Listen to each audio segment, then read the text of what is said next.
अब ईरान ने ये जो साइकिल वाला आप देख सकते हैं, एक जासूस पकड़ा है जो साइकिल चला रहा था,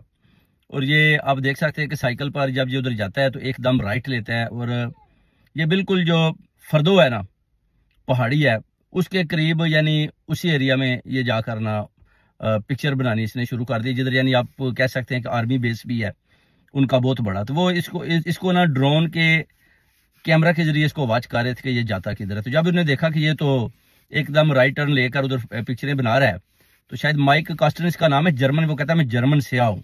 जब उन्होंने इसकी पूछ पड़ताल की कि आपको पता है कि इधर फोटोग्राफरी करनी मना है, कहता है हाँ मुझे तो बाद में चला मैं तो वो जी स्मार्ट वॉच थी तो उस पर मैंने डायरेक्शन डाली हुई थी, तो वो मुझे इधर ले आई, तो मुझे बाद में पता चला मैं तो ये तो फौजी बेसों की तरफ निकल आया हूँ, तो मैं यानी पिक्चर उसने बोला कि मैंने बनाई है। तो ये जासूस है, तो उसको उन्होंने ना गिरफ्तार कर लिया है, और काफ़ी चीज़ें जो है ना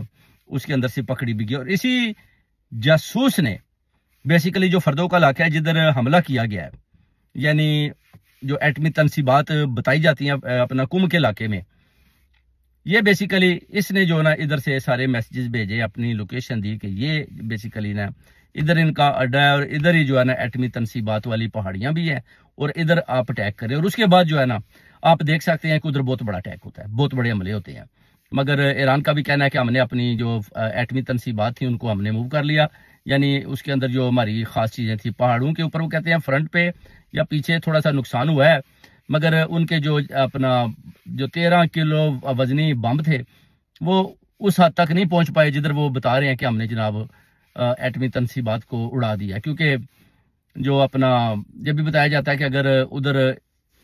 मुकम्मल तौर पर तबाही होती है तो फिर उसके बाद अगर उसके अंदर एटमी तनसीबात होती हैं तो फिर 100 किलोमीटर तक तो वैसे ही इलाका खत्म हो जाना चाहिए। तो अभी भी अमेरिका को पूरा यकीन है कि इसी पहाड़ी के अंदर जो है ना एटमी तनसीबात हैं, तो हमने उधर हर सूरत में अटैक करना है और उनको खत्म करना है। और अभी जो 4 B-2 बम्बर बड़े बड़े अपना जो वजनी बम साथ लेकर आ रहे हैं वो उसी फर्दो पहाड़ी की तरफ ही आ रहे हैं। और अभी वो जो साथ ही एक अपना बेस है उधर वो उतर चुके हैं, और उसके बाद उधर से बैठकर वो जो है ना अपना ऑपरेट करेंगे। अब देखते हैं कि कब और किस टाइम वो हमला करते हैं। और इधर ईरान ने भी जनाब अपना इसराइल में तबाहियां कर दी हैं, उन्होंने वो जनाब वो मिसाइल फेंकी हैं कि चीहे निकाल दी हैं 6 बड़े बड़े शहरों की, उन्होंने इनके जो थे उधर जनाब बिल्डिंगें भी उड़ा के रख दी हैं। और वो कहते हैं कि हम रेडी हैं, हमारे साथ धोखा किया गया, हमें बताया गया कि मुज़ाकरात हो रहे हैं जिनेवा में, 2 वीक का टाइम दिया गया। Chief marshal general Syed Asim Munir ने भी डिनर किया, उसके बाद भी यही पैगाम आया कि जनाब पाकिस्तान की तरफ से हम इनको नोबल इनाम दे रहे हैं पीस का। वो भी एक बहुत बड़ी वो कहते हैं गेम थी, और ऊपर से अचानक हमारे ऊपर हमला भी कर दिया गया। वो कहते हैं कि ये उम्मत मुसलमान क्या कर रही है, यानी इतनी ज्यादा ममालिक हैं ये खामोश हैं, और ये एक एक करके इनकी भी बारी आ जाएगी। अगर आज ये हमारे साथ लड़ रहे हैं और अगर हमारे साथ दूसरी मुसलमान कंट्रीज आकर हाथ नहीं अपना बटाती या हमारे साथ नहीं खड़ी होती तो फिर इनकी भी बारी आ जाएगी।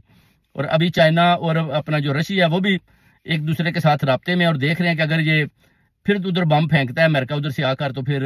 ज़ाहिर है ये इसराइल पर भी हमले कर रहे हैं। उसके बाद देखना है कि ये जो अपना अड्डे उन्होंने बनाए हैं अमेरिका के, उनके ऊपर भी हमले करते हैं कि नहीं करते। ये चीज़ें भी फिर देखनी पड़ेगी मेरे पाकिस्तानियों। अगर ईरान ने अमेरिका के जो अड्डे हैं जो बताए जा रहे हैं इराक में है, लिबिया में है, साथ साथ काफ़ी मुल्कों में जिधर वो अपने बैड़ी बेरे भी लगा कर बैठे हो, अगर उन पर हमला करते हैं या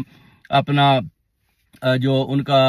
जो दूसरा सिस्टम है जैसे कि रीफिलिंग का, उसको भी तबाह बर्बाद कर देते हैं, तो फिर देखना पड़ेगा कि जनाब अमेरिका उसके बाद क्या करता है। ज़ाहिर है वो तो अभी अटैक कर रहे हैं,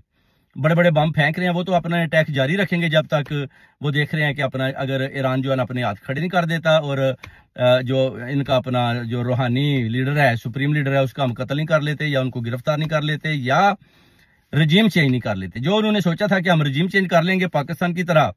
फार्म 47 की यानी जबरदस्ती की हुकूमत उधर ले आएंगे और अपनी मर्जी की जो लीडरशिप है और अपने मर्जी के जो अपना स्टैब्लिशमेंट में जर्नैल या चीफ ऑफ आर्मी स्टाफ उनको तैनात कर देंगे, तो बाकी जो बात नहीं मानेंगे उनका कत्लेआम कर देंगे। तो उसमें ये ट्रंप अभी बुरी तरह नाकाम हुआ है, क्योंकि ट्रंप जो सोच लेकर आया था कि हम हमला करेंगे तो उसके बाद ईरान में शायद तब्दीली आ जाएगी, बल्कि आप देख सकते हैं कि ईरान और ज्यादा मजबूती के साथ और ईमान के साथ आगे से इंसाफ के साथ जंग कर रहा है और मुस्लिम कंट्रीज को भी पैगाम दे रहा है कि आओ इस्लाम को बचाओ, ईरान को ना बचाओ। तो ये बार बार पैगाम जो है मुस्लिम कंट्रीज को भी जा रहा है। अब इसमें पाकिस्तान भी आप देख सकते हैं कि एक जोरी ताकत है। पाकिस्तान का इसमें क्या किरदार है और क्या किरदार होना चाहिए, इसका जवाब ये फार्म 47 की हुकूमत दे सकती है, या field marshal general Syed Asim Munir बता सकते हैं कि जो बंद दरवाजों के अंदर आपकी मीटिंग हुई उसके बाद ट्रंप ने क्यों हमला किया। इसका जवाब भी फील्ड मार्शल साहब को देना चाहिए। अगर इनकी उनके साथ